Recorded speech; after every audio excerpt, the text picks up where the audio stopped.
j'espère que vous allez bien. On se retrouve aujourd'hui pour vous parler de deux disparitions, celle de Chad Everett Thornton et de sa sœur Melody Merrill Thornton. Ils avaient respectivement 16 et 14 ans lorsqu'ils ont disparu le 23 novembre 1992. Bien qu'ils se soient volontairement enfuis, il y a beaucoup de facteurs en jeu dans ce mystère qui font croire à beaucoup qu'ils ont été enlevés puis assassinés. Chad et Melody vivaient avec leur mère Mary dans la banlieue d'Inala à Brisbane, Queensland. Ils ont été vus pour la dernière fois par Mary alors qu'elle quittait la maison le matin du 23 novembre 1992 pour aller à l'école. Une source dit qu'ils ont déposé leur jeune frère George à l'école avant de disparaître. Quelques jours après leur disparition, il a été révélé qu'ils n'avaient pas l'intention d'aller à l'école ce jour-là. Ils avaient dit à des amis qu'ils allaient faire du stop jusqu'à Perth pour vivre avec leur père. Malgré cela, Chad et Melody n'avaient ni argent ni vêtements avec eux lorsqu'ils ont quitté leur domicile. Perth se trouve à l'opposé du pays, à plus de 4000 km de Brisbane. Il est également important de noter que, pour se rendre à Dinala à Perth, par la route, il faudrait traverser la Nouvelle-Galles du Sud. Ce serait tout un exploit et c'était celui que Chad avait tenté seul dans le passé, ne le faisant jusqu'à Toowoomba, dans le Queensland à environ 125 km. Dans un premier temps, les enquêteurs ont suspecté une fugue, mais au fil du temps, ils ont suspecté autre chose, un acte criminel. Des appels téléphoniques inexpliqués. En avril 1993, 5 mois après la disparition de Chad et Melody, l'un des amis de Chad, Chris, a rapporté avoir reçu plusieurs appels téléphoniques de Chad entre novembre et décembre 1992. Chris a rapporté que Chad l'avait d'abord appelé de Sydney, puis d'Adélaïde, à quelques semaines d'intervalle. Chris a déménagé en décembre. Il est possible que Chad ait essayé d'appeler à nouveau sans réponse. La police a déclaré qu'elle n'avait aucune raison de douter des appels, mais qu'ils n'ont pas pu être vérifiés par les enregistrements téléphoniques. La police a également trouvé cela inhabituel, étant donné le nombre de déplacements qu'ils auraient dû faire pour se rendre à Adélaïde, sans qu'aucun témoin ne se manifeste. L'écart de temps entre les appels téléphoniques et leur emplacement suggérait qu'ils voyageaient avec beaucoup de personnes différentes, ou de différentes manières.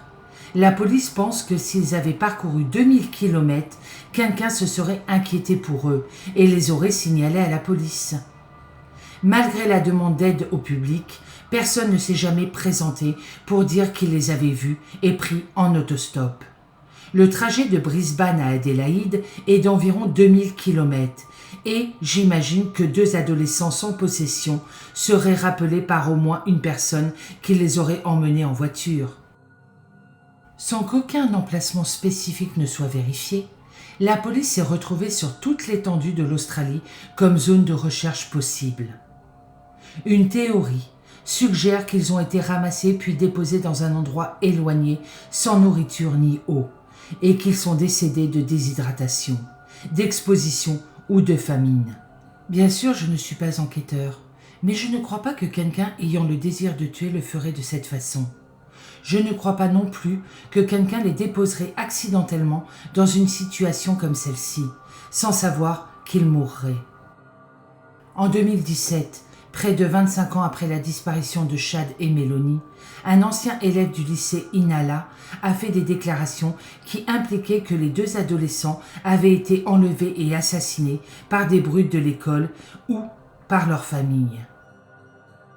Claire Shaw a révélé au Sunday Mail, a priori ce n'est pas un journal totalement fiable, que Chad et Melody étaient régulièrement harcelés et battus par des brutes au lycée.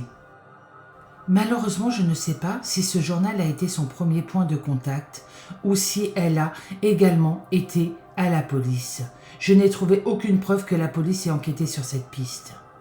Claire a déclaré que 3 intimidateurs frappaient régulièrement Chad et Melody, à l'extérieur de leur propre maison, à la vue des autres voisins. Elle dit également que Chad a riposté et que lui et Mélanie ont disparu quelques jours seulement après avoir repoussé les intimidateurs avec une batte de baseball. Apparemment, les familles de ces intimidateurs ont également été impliquées dans les abus. Claire a dit qu'elle avait déjà été frappée à la tête avec une planche de bois par l'un d'eux et pense qu'ils étaient capables de meurtre. Claire dit que l'histoire est que Chad et Mélanie ont été emmenés dans la brousse et tués. Cependant, des recherches au sol dans la région ont été menées au moment de leur disparition, mais aucune trace d'eux n'a jamais été retrouvée. Une autre ancienne camarade de classe, Rose Jorda, a déclaré que Chad et Mélanie étaient différents et qu'il n'était pas surprenant qu'ils aient été la cible d'intimidateurs. L'unité des personnes disparues de la police de Queensland et l'unité des homicides ont évalué ces allégations. Mais étant donné qu'il n'y a pas eu de mise à jour significative, nous pouvons supposer que cela n'a conduit à aucune percée. La théorie d'Ivan Milat. Je suis sûr que la plupart des gens ont entendu parler de ce monstre. Mais pour un bref aperçu, connu sous le nom de Black Packers Murder, Milat était un tueur en série australien qui a été reconnu coupable du meurtre de 7 personnes entre 1989 et 1993. Les enquêteurs ont toujours soupçonné qu'il avait fait plus de victimes.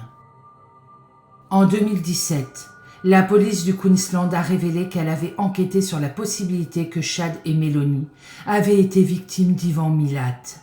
Même aujourd'hui, il n'a pas été exclu qu'ils aient effectivement tenté de faire de l'autostop jusqu'à Perth et se soient retrouvés à traverser la forêt domaniale de Belanglo, la région où Ivan Milat était actif à l'époque.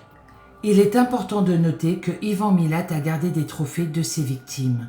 La police a trouvé des centaines d'objets chez lui ainsi que chez sa mère, qui appartenaient à ses victimes et qui appartenaient aussi à des victimes inconnues. Aucun des biens de sa maison n'a été identifié comme appartenant à Chad ou Mélanie. Ivan Milat n'a jamais admis avoir tué Chad et Mélanie, mais il n'est pas connu pour son honnêteté. Malgré sa condamnation en 1996, il n'a jamais admis avoir tué qui que ce soit. Il est décédé en 2019 d'un cancer de l'estomac et de l'œsophage. La théorie de Lenny Fraser. La police a également enquêté sur la possibilité que Chad et Mélanie ont été assassinés par le tueur en série et agresseur sexuel du Queensland, Leonard Fraser. Il a été actif entre 1998 et 1999. Il est responsable de plusieurs agressions sexuelles, de meurtres et malheureusement d'agressions sexuelles et de meurtres d'une fillette de 9 ans. Fraser a également collecté des trophées de ses victimes, y compris des queues de cheval. Aucun objet attribué à Chad ou Mélanie n'ont été retrouvés dans sa collection.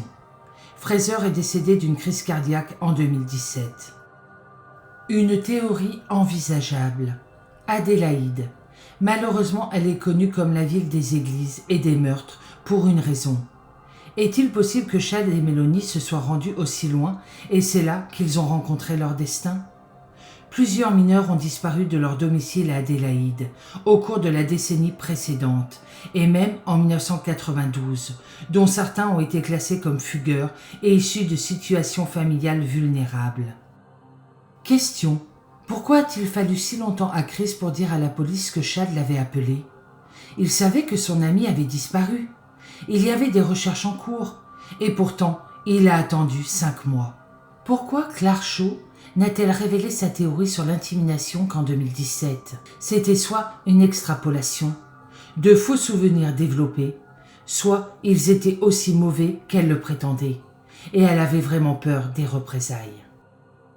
Je donne rarement mon avis, mais il me semble que dans cette histoire, l'explication la plus probable est qu'ils ont tenté de faire de l'autostop et ont été victimes d'un acte criminel. La théorie d'Ivan Milat est possible, mais si c'est le cas, Chad n'a pas appelé Chris d'Adélaïde ou, s'il l'avait fait, il aurait dû revenir en arrière après avoir été là pour revenir en Nouvelle-Galles du Sud et près de la forêt domaniale de Belanglo.